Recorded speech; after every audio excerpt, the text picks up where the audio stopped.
고린도 후서 12장 1절로 10절 말씀입니다. 고린도 후서 12장 1절로 10절 298쪽입니다. 다 찾으셨으면 우리 교독하시겠습니다. 잘 들려요 이거? 잘 들려요? 무익 하나마 내가 부득불 자랑하노니 주의 환상과 계시를 말하리라. 내가 그리스도 안에 있는 하나님을 알노니 그는 14년 전에 셋째 하늘에 이끌려간 자라. 그가 몸 안에 있었는지 몸 밖에 있었는지 나는 모르거니와 하나님은 아시느니라. 내가 이런 사람을 아노니 그가 몸 안에 있었는지 몸 밖에 있었는지 나는 모르거니와 하나님은 아시느니라. 그가 나무로 끌려내서 말로 표현할 수 없는 말을 배웠으니 사람이 말이 이르지 못할 말이로다. 내가 이런 사람을 위하여 자랑하겠으나 나를 위하여는 약한 것들 외에 자랑하지 아니하리라. 내가 만일 자랑하자 하여도 어리석은 자가 되지 아니할 것은 내가 참말을 하리라. 그러나 누가 나를 모르다와 내게 되는 바에 지나치게 생각할까 두려워하여 그만두노라. 여러 계시를 받은 것이 지극히 크므로 너무 자만하지 않게 하시려고 내 육체의 가시 곧 사탄의 사자를 주셨으니 이는 나를 쳐서 너무 자만하지 않게 하려 하심이라. 이것이 내게서 떠나게 하기 위하여 내가 3번 주께 강구하였더니 나에게 이르시기를 내 은혜가 네게 족하도다. 이는 내 능력이 약한 데서 온전하여 짐이라 하신지라. 그러므로 도리어 크게 기뻐함으로 나의 여러 약한 것들에 대하여 자랑하리니 이는 그리스도의 능력이 내게 머물게 하려 함이라. 그러므로 내가 그리스도를 위하여 약한 것들과 능력과 궁핍과 박해와 공고를 기뻐하노니 이는 내가 약한 그때에 강함이라. 아멘. 할렐루야, 반갑습니다. 오늘도 우리 갈보리교회 오신 여러분 주님의 이름으로 축복합니다. 여러분의 가정과 여러분의 삶 가운데 하나님의 은혜와 축복이 넘치기를 기원합니다. 아멘. 오늘 우리 이제 말씀을 보시겠는데 말씀 보시기 전에 우리 옆 사람과 인사하겠습니다. 내가 약할 때에 강함이라. 내가 약할 때에 강함이라. 네. 오늘 우리 말씀을 보면 사도 바울이 이제 자기의 체험을 말하는 것인데 자기가 아주 신비한 체험을 했다는 것이에요. 그래서 그 신비한 체험이 뭐냐면 자기가 셋째 하늘에 이끌려 올라갔다는 것입니다. 셋째 하늘은 천국 중에서도 아주 가장 높은 곳을 말한다고 합니다. 갔는데 자기의 영만 갔는지 자기의 몸과 영이 갔는지 자기는 알지 못하나 하나님은 아실 것이다. 그렇게 말해요. 근데 자기가 거기 가서 본 것을 말하기는 너무나 인간의 말로는 사람이 가히 이르지 못할 말이라 그랬어. 그러니까 그 셋째 하늘에 가서 그것을 보고 말하기는 자기 입으로 말할 수가 없다는 거예요. 인간 입으로는 도저히 그것을 말할 수 없는 것을 자기가 환상과 계시를 통해서 자기가 다 봤다는 거예요. 근데 이제 이것을 사도 바울은 여기까지만 말하고 더 이상 본 것에 대해서 구체적으로 말하지 않습니다. 왜냐하면 이것을 그때 이제 고린도 교회에다가 말을 하는 것인데 고린도 교회 사람들이 그때 믿음이 없었습니다. 믿음이 없었는데 믿음이 없는 사람들한테 이 아주 그 신령한 것을 말하면 이 사람들이 그것에 이제 신비주의에 빠지고 호기심에 빠져가지고 예수 그리스도의 본질을 잊어버리고 하늘의 그 본질을 잊어버리기 때문에 바울은 그냥 내가 셋째 하늘에 갔다 왔었다. 어마무시한 것을 보고 왔다. 요 정도만 말하고 말을 안 하기 때문에 우리도 지금까지 여기에 기록되지 않았기 때문에 바울이 가서 무엇을 받는지 어떤 계시를 받았는지를 우리도 지금 아무도 모르는 거예요. 그러니까 바울은 이것을 발표하면 사람들이 그쪽으로 계속 빠지기 때문에 신비주의에 빠지기 때문에 내가 더 이상은 말하지 않는다 하면서 거기서 딱 이렇게 자릅니다. 그런데 이제 그때 당시에 이제 이것을 보고 나서 하나님께서 바울에게 뭘 주셨다 그래요? 육체의 가시를 주셨다 이렇게 말합니다.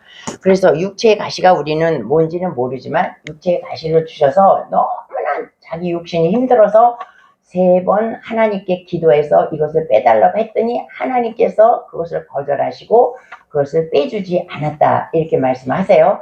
그런데 알고 봤는데 그것이 하나님의 사랑이었고 그 가시로 인해서 내가 약해질 때에 하나님의 능력이 나에게 머물렀다. 그래서 내가 하나님 앞에 크게 감사했다. 이것이 이제 오늘 읽은 말씀의 본문입니다. 이제 이것을 생각하시고 우리가 오지 이렇게 1절을 보시겠습니다. 1절을 보면 무익하나마 내가 부득불 자랑하노니 주의 환상과 계시를 말하리라. 그러니까 바울은 자랑하는 거 싫어하지 않습니까? 바울은 자랑하는 거 굉장히 싫어해요. 근데 내가 아주 부득불 자랑해야 된다는 거야. 부득불. 자랑은 아무 가치도 없고 유익도 없고 어리석기조차 한 그것이지만 내가 이것은 그냥 꼭 아무것도 아니지만 내가 이것을 자랑해야겠다. 왜 자랑하느냐? 복음과 그리스도의 영광을 위해서 내가 이것을 자랑한다. 또 한 가지는 뭐냐면 나의 사도권을 변론하기 위해서 자랑한다 그랬어요. 그때 당시에 고린도 교회가 이제 부흥이 되고 사람들이 많아질 때에 많은 이상한 사람들이 이단들도 많이 들어오고 많은 사람들이 많이 들어왔어요. 그래서 바울에게 뭐라 그러냐면 너는 사도가 아니다. 이런 사상이 이제 퍼지기 시작했습니다. 바울은 사도가 아니다. 사도는 뭐냐면 예수님께서 살아있을 동안에 살아서 직접 가르친 사람 12제자를 사도라고 보통 말하는데 너는 예수님 살아있을 동안에 너는 예수님 제자가 아니었지 않냐. 그러니까 너는 사도의 자격이 없다. 너는 사도가 아니다. 이것이 이제 고린도 교회에 퍼지기 시작한 것입니다. 근데 바울은 뭐라 하냐면 나는 다메섹 도상에서 예수님을 직접 대면했다 이거예요. 직접 대면하고 예수님과 대화하고 예수님이 나를 사도로 인정했다. 그러니까 나는 사도다. 그래서 이 사도권에 대해서 고린도 교회인들이 굉장히 말이 많았습니다. 그래서 바울은 자기의 사도권을 변론하기 위해서 내가 자랑하지 않으려고 하지만 부득불 내가 이것을 자랑하노라 하면서 자기가 셋째 하늘에 간 것을 얘기하고 있습니다. 셋째 하늘에 가서 나는 너무나도 놀라운 체험을 했다. 근데 그것이 언제였냐? 지금 말하기로부터 14년 전에 그런 체험을 자기가 했다는 거야. 그러니까 바울이 14년 전에 그런 체험을 했는데 14년 후에 이것을 말할 때 바울은 정말 인내심이 강한 사람이 아닙니까? 어떻게 하늘에 신령한 입으로는 가히 말할 수 없는 그런 체험을 했는데도 불구하고 14년 동안 입을 딱 다물고 있은 거야. 그러니까 인내심이 굉장히 강한 사람이고 바울은 굉장히 겸손한 사람이라는 것을 우리가 알 수 있습니다. 우리가 이제 영사역을 하지만 우리가 영이 열리기 위해서 막 애를 쓰지 않습니까? 그러다가 어쩌다 영이 좀 열려가지고 환상이 조금 보였어. 그래서 기도하는데 장미꽃이 보여. 뭐 백합꽃이 보여. 그러면 우리는 막 그것을 기도하는데 너를 기도하는데 네 앞에 장미꽃이 있더라 하면서 우리는 막 그거를 굉장히 자랑스럽게 생각해. 또 자랑스럽죠 사실은. 근데 우리는 그거를 꼭 발표를 해야 돼. 또 꿈을 꾸면 내가 무슨 꿈을 꿨다. 우리는 이것을 다 얘기를 합니다. 그런데 바울은 그 신비한 것을 보고서도 14년 동안 말하지 않았다는 것은 이 사람은 정말 대단한 사람이고 이 사람은 하나님과 깊이 영적으로 연관되었다는 것을 우리가 알 수가 있는 사람입니다. 그래서 이제 바울은 그러면서 뭐라 그러냐면 내가 너무나 많은 신비한 체험을 했기 때문에 하나님께서는 내가 교만하지 않기 위해서 나에게 가시를 주셨다 그래요. 근데 이제 가시도 어떤 가시라는 것은 말하지 않아. 성경책에 말하지 않는데 이 성경학자들에 의하면 그 사람이 안질이 아니면 간질이다 그래요. 간질 아시죠? 저는 이제 간질하는 사람 보지는 못했는데 가만히 있다가 간질이 오면 쓰러져서 이렇게 거품을 물고 눈이 이렇게 까닥 뒤집어지면서 막 발작을 일으키는 것이 간질이라 그래요. 그러니까 이제 사도 바울이 가끔가다 그렇게 간질을 하는 거야. 또 이렇게 설교하다가 갑자기 쓰러져서 막 거품을 물고 막 이렇게 눈이 이렇게 까닥 뒤집어지면서 막 발작을 하면 이 사람이 얼마나 창피하겠습니까? 설교를 하다가 그러면. 그러니까 이 사람은 뭐냐면 자기의 그 가시로 인해서 사람들한테 많은 그러니까 손가락질을 당하고 많은 그 업신여김을 당했다는 거야. 자기가 그리고 사도 바울은 말을 이렇게 설교를 이렇게 잘하지 못한대요. 말이 시원치 않대. 눈도 나쁘고 말도 시원치 않아. 그러니까 졸지요. 그 유두고가 그 설교를 길게 하니까 이제 재미가 없으니까 자는 거야. 그러니까 바울은 눈도 시원찮고, 그러니까 글은 잘 쓰잖아. 베드로는 말을 잘해. 근데 이 바울은 글을 잘 써. 말을 잘 못해.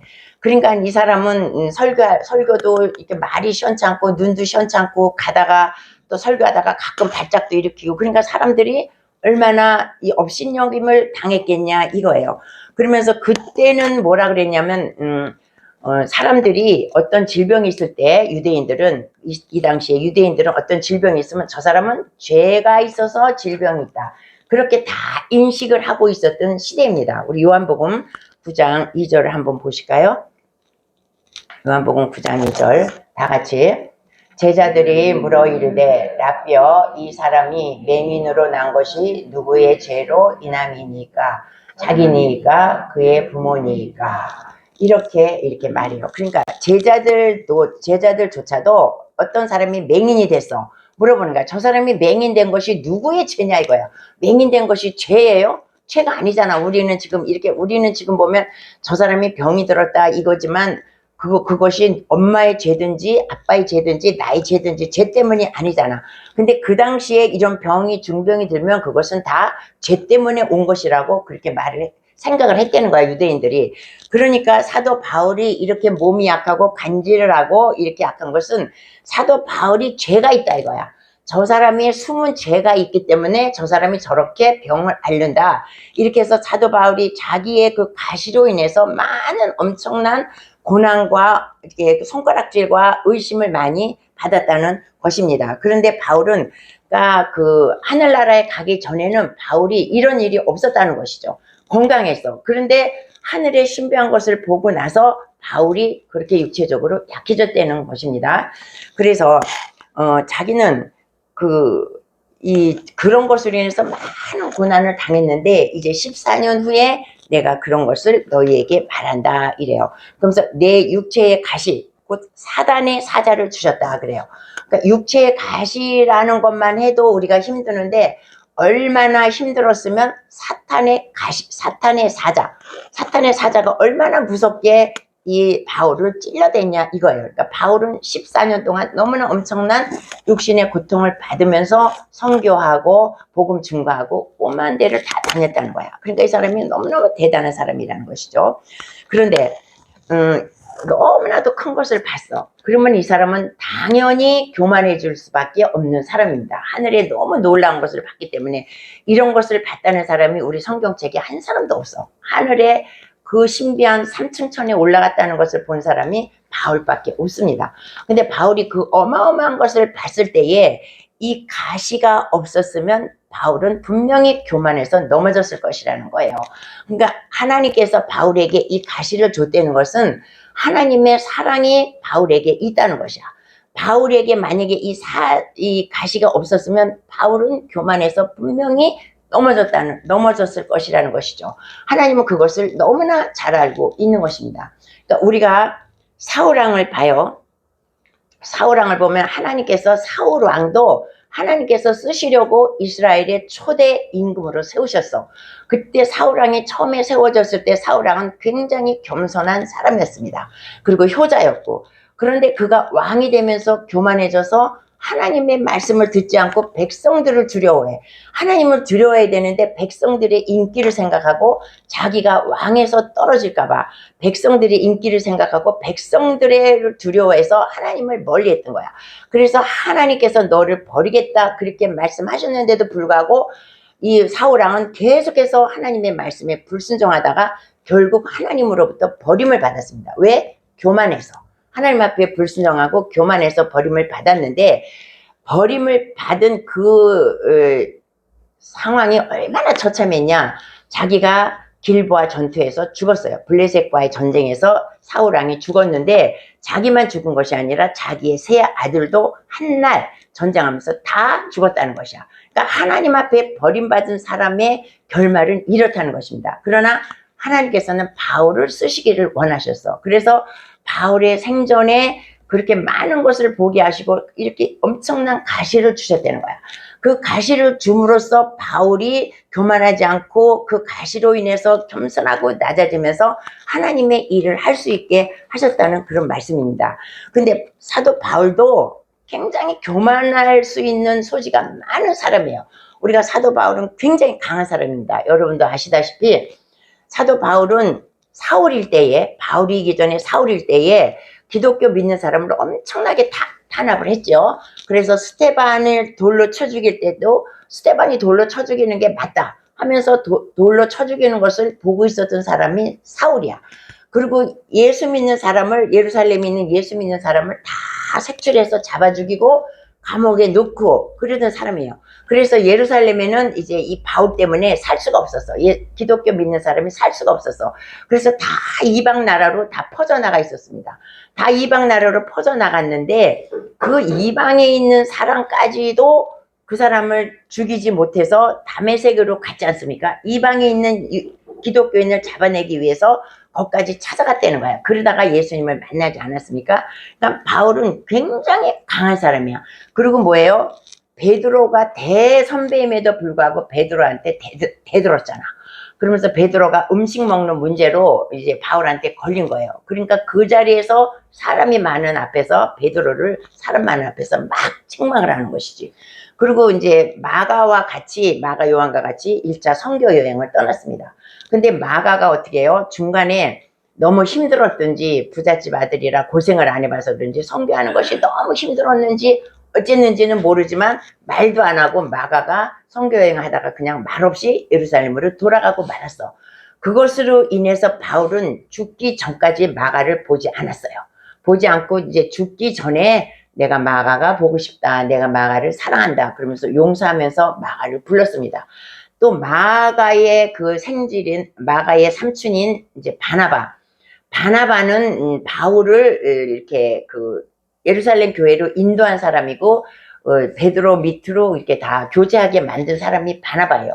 그 바나바와도 바울의 그 마가의 그 삼촌이라는 그것 때문에 마가를 이렇게 옹호하기 때문에 그때부터 바나바와 결별을 하고 바울이 죽을 때까지 바나바를 보지 않았던 사람이에요. 그러니까 이 바울은 굉장히 강한 성격의 소지자예요.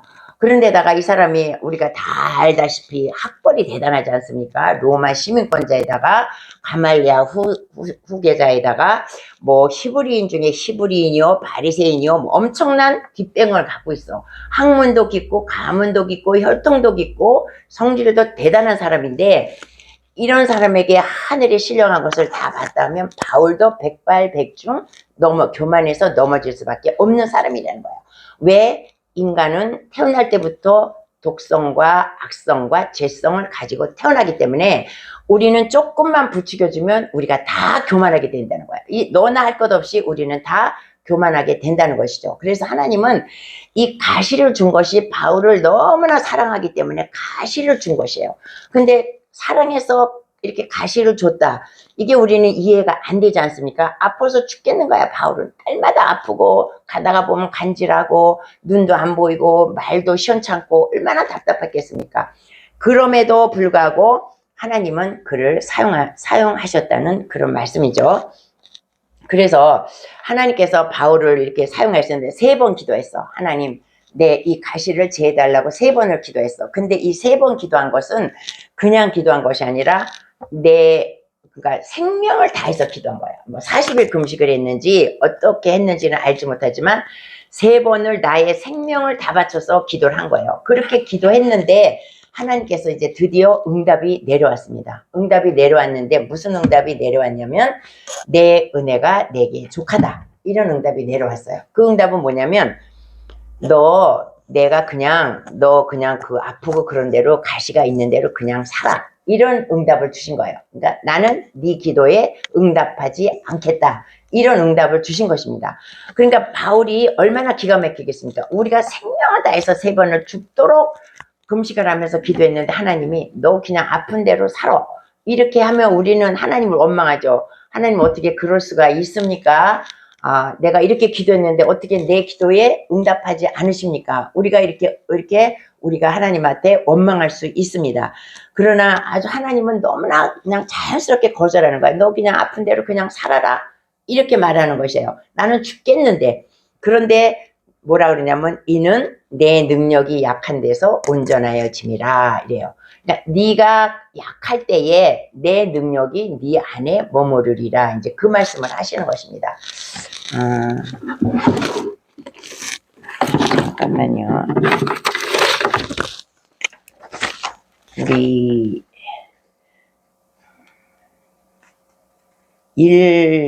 1349 한번 틀어보세요. 네, 1349. 그 제목이 뭐예요?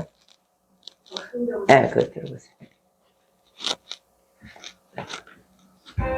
크게. 성벽을 향해 전진하라. 주님이 우리 대장 되신다. 저 성벽을 향해 전진하라. 주님이 우리 대장 되신다. 주가 명령하네. 강한 군사들아. 주가 명령하네. 강한 군사들아.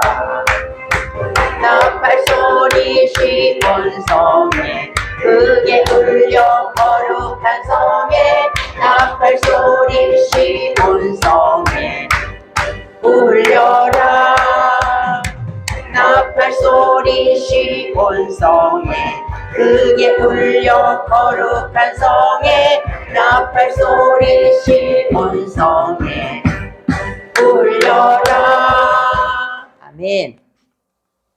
그래서 이제 하나님께서 3번을 기도했는데 바울에게 너는 그대로 그 육신의 가시를 가지고 살아라 이런 응답을 하셨다는 거야. 그러니까 바울은 너무너무 기가 막힌데 드디어 바울이 하나님께서 네 육신의 아픔을 갖고 살아라는 그 뜻을 깨달았다는 거야. 그 뜻은 뭐냐면 하나님이 나를 너무나 사랑하셔서 내가 교만하지 않게 하시려고 나에게 육체를 가시를 주시고 내가 약할 때에 하나님의 능력이 내 안에 머무르게 하기 위해서 나에게 이런 가시를 줬구나. 그것을 바울이 드디어 깨달았다는 것입니다. 그래서 바울은 그것을 알고 기뻐했는데 그냥 기뻐한 게 아니라 너무 크게 기뻐했다는 거야. 자기에게 가시를 준 하나님을 너무 기뻐했다는 거야. 여러분 우리가 살면서 우리가 고난을 당할 때 우리가 하나님께서 나에게 이 고난을 주신 것을 때문에 여러분 기뻐하십니까? 아무도 기뻐 안 해. 아무도 왜 나에게 이런 고난을 주셨냐 하고서 우리가 하나님 앞에 원망도 하고 불평도 하고 그러지 나에게 이 가시를 주신 것에 대해서 기뻐하는 사람은 한 사람도 없을 것입니다. 그런데 바울은 하나님의 그 뜻을 아는 거야. 하나님이 나를 너무 사랑하셔서 이 가시를 주셨구나. 그러면서 바울이 크게 기뻐했다는 그런 것입니다. 그래서 우리가 보면 우리가 기도를 해요. 기도를 하는데 하나님께서 우리에게 주시는 응답이 2가지가 있어. 어떤 때는 내가 기도를 하면 하나님이 바로 응답을 해. 그것은 뭐냐면 내 기도와 하나님의 뜻이 일치되었을 때는 하나님께서 우리에게 그 기도를 바로 응답해 주십니다. 그러니까 이제 12년 동안 혈류병을 앓는 여인이 있었습니다. 그 여인이 예수님의 옷자락에 손만 대도 이것이 낫겠다 하는 이 여인은 날마다 그 병을 위해서 기도했을 것이야. 기도했는데 예수님의 옷을 만지면 내가 낫겠다는 믿음을 가지고 기도했을 때 그것이 하나님의 뜻과 일치되었을 때 그 병이 그 자리에서 나은 것입니다. 그런데 내가 이렇게 바울처럼 3번을 죽도록 나의 목숨을 다 바쳐서 기도했는데도 응답이 없어. 그것은 내가 기도하는 것과 하나님의 뜻이 일치하지 않는다는 것입니다. 그러니까 하나님의 뜻은 이것인데 내 뜻은 이것이야. 근데 나는 하나님의 뜻이 이것인데 내 뜻은 이것인데 이게 일치하지가 않으니까 하나님이 응답해 주시지 않는다는 거예요. 그러니까 우리가 많은 시간을 놓고 기도할 때 응답이 계속 없어. 그러면 이것은 무엇이냐면 내 뜻이 내가 기도하는 것이 하나님의 뜻이 아닌가. 우리 이것을 한번 돌아봐야 된다는 것이죠. 그러니까 내가 기도하는 것이 하나님의 뜻이 합당하면 하나님께서 때가 되면 응답을 해 주시는데 내가 아무리 기도해도 응답이 없어. 그러면 그것은 내가 기도하는 것이 하나님의 뜻이 아니라는 것입니다. 그러니까 이제 우리가 예를 들면 어린아이가 엄마한테 자꾸 칼을 달라고 그래. 칼을 달라고 그래. 근데 엄마가 안 주죠. 자꾸 달라고 그래. 그럼 엄마가 안 줘. 그러니까 엄마 나 그 칼 안 주면 나 밥 안 먹어. 그리고 애가 뻗ting기면서 하루 종일 애가 밥을 안 먹고 칼을 달라고 계속 그러는 거야. 얘가 밥을 안 먹고 때를 쓰고 울고 그래도 그 엄마가 칼을 주냐 이거예요. 절대 안 주죠. 칼을 얘가 밥 안 먹고 그런 거는 참으로 마음이 안쓰럽고 안 됐지만은 그 칼을 주는 순간 걔는 손에 비고 다치기 때문에 그 칼을 엄마가 안 준다는 거야. 하나님도 마찬가지예요. 우리가 달라고 우리의 기도를 막 올려드리지만 하나님의 뜻이 아니야. 바울이 그것을 이루어줘서 그 가시를 빼주고 바울이 그 교만하게 되면 바울은 하나님의 뜻을 이루지 못하고 바울도 결국 멸망의 길로 갈 것이기 때문에 하나님은 바울에게 계속해서 가시를 주겠다는 것입니다. 그러니까 우리가 하나님의 뜻이 이렇게 깊은 사랑의 뜻이라는 것을 우리는 아무도 알지를 못해. 그러니까 이제 우리가 보면 이제 큰 목사님들을 이제 우리가 많이 봅니다. 아주 교회도 크게 세우시고 아주 큰 목회를 하시는 분들 해외에 나가면 많은 사람들한테 설교하시면서 병도 고치고 막 휠체어도 집어던지고 막 그렇게 많은 능력을 행해. 그리고 아프리카 같은 데 가면 그런 분들은 대통령의 대접을 받아 거의. 그런데 그렇게 많은 영적인 일을 행하지만 가정에 돌아오면 아들이 엄청난 문제를 일으켜가지고 맨날 매스컴을 타. 그 아들이 맨날 엄청난 문제를 일으켜서 매스컴을 타기 때문에 자기는 그렇게 가서 대통령급 대우를 받고 오지만 한국에 오면 얼굴을 들 수가 없는 거야. 아들 때문에, 자기 자식 때문에. 그런 일들이 비일비재하다는 거야. 그러니까 그것은 우리도 그랬어요. 왜 저렇게 주의 종의 자식이 저렇게 속을 새기고 아버지 얼굴에 먹지를 하는가. 근데 그것을 보면 돌이켜보면 그것도 역시 하나님의 사랑이라는 거야. 그 목사님에게 그러한 가시가 없었으면 그 목사님은 모든 영광을 다 받고 하늘나라에 상급이 없어. 그러나 그런 자식의 문제, 자식의 얽히고 설킨 많은 문제로 인해서 교만하지 않고 그냥 이렇게 겸손해질 수밖에 없는 상황이 돼서 그렇게 계속 큰 목회를 이끌어 나갈 수 있다는 것입니다. 그러니까 하나님께서 우리에게 어떤 가시를 주고 어떤 문제를 주고 우리에게 어떤 고난을 줄 때는 하나님의 뜻이 있는 거야. 우리가 그냥 승승장구해서 잘 나가면 우리가 얼마나 교만하겠습니까? 이런 말씀이에요. 그래서 바울은 자기에게 주신 그 가시가 너무 크게 감사했다. 이렇게 말할 수가 있는 것입니다. 그래서 이제 우리가 보면 고통 때문에 넘어지는 사람보다는 교만해서 넘어지는 사람이 훨씬 많다는 거예요. 교만한 사람은 예수 안에서 반드시 넘어져. 교만한 사람은 하나님께서 절대 쓰시지 않죠. 교만한 사람은 아무리 우리가 성경에도 나오잖아요. 네가 뭐 사람을 뭐 귀신을 내어 쫓고 뭐 죽은 자를 살린다 할지라도 그 사람이 교만하다면 하나님은 결국은 사울왕과 같이 버림을 받고 말로가 그렇게 된다는 것입니다. 그러나 겸손한 사람, 내가 어떤 고난을 받아서 겸손하게 사역하는 사람은 하나님께서 끝까지 사용하시는 것이죠. 그래서 이제 우리가 그 앵글로 섹슨족에 내려오는 이 전설이 하나 있습니다. 그 전설은 뭐냐면 가시나무 새라는 새가 있대요. 전설입니다. 사실이 아니고 전설의 새가 있는데 그 가시나무 새는 어떤 새냐면 그 가시나무 새는 평생에 한 번 아주 아름다운 소리를 낸대. 아주 아름다운 소리를 낸데 그 아름다운 소리를 낼 때는 산에 있는 모든 짐승과 새들이 다 숨을 죽이고 그 소리를 듣는데요. 그 소리가 너무 아름다워서 다 기가 막힌 소리를 내는데 그 소리를 언제 내느냐. 그 새가 가슴에 하얀 솜털이 그 가시나무 그 가시에 찔렸을 때 아파서 찔렸을 때 피를 흘리면서 내는 그 아름다운 소리 그 노래소리가 이루 말할 수 없이 아름답다는 거야. 그러니까 이 가시나무 새는 자기가 죽으면서 아름다운 소리를 낸다는 거야. 그래갖고 많은 짐승들을 아주 기쁘게 해준다는 것입니다. 그러니까 뭐예요? 결국 내가 죽으면 다른 사람들에게 많은 이로움을 끼친다는 그런 말씀입니다. 그러니까 우리가 때때로 많이 이제 살다 보면 많은 가시들이 우리를 찔러요. 물질의 가시가 나를 찌르고 질병의 가시가 나를 찌르고 또 관계 속에서 찌르고 이게 식구들 가운데 남편이나 아내나 자녀가 나를 찔러. 그러면 그 찌르는 것이 나는 너무나 아프지만 그 찌르는 가시로 인해서 내가 인격이 형성되고 인격이 변화되고 내가 교만하지 않고 내가 겸손해진다 이 말씀이에요. 그래서 겸손해져서 내가 그 가시로 인해서 내가 하나님의 일을 감당할 수 있게 된다는 말씀입니다. 여러분들도 지금까지 이렇게 오시면서 하나님의 일을 하기 위해서 우리는 다 가시에 찔리고 또 하나님의 사랑으로 고난도 받고 이렇게 한 것은 돌이켜보면 우리 사도 바울의 이렇게 말을 보면 이것은 다 하나님의 사랑이었다는 것을 우리가 깨닫기 바랍니다.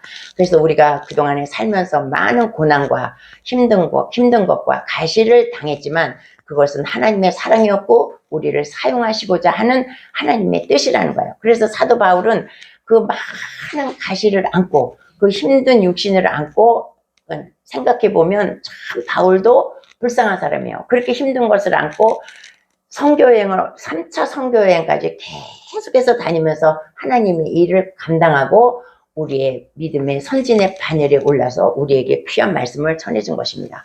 근데 우리의 믿음의 선진들도 평탄하게 사는 사람 한 사람도 없어요. 우리의 믿음의 선진들도 다 가시밭길 걸어왔고 우리의 자기의 험한 가시를 다 하나님 앞에 올려드렸던 그런 사람이라는 것입니다.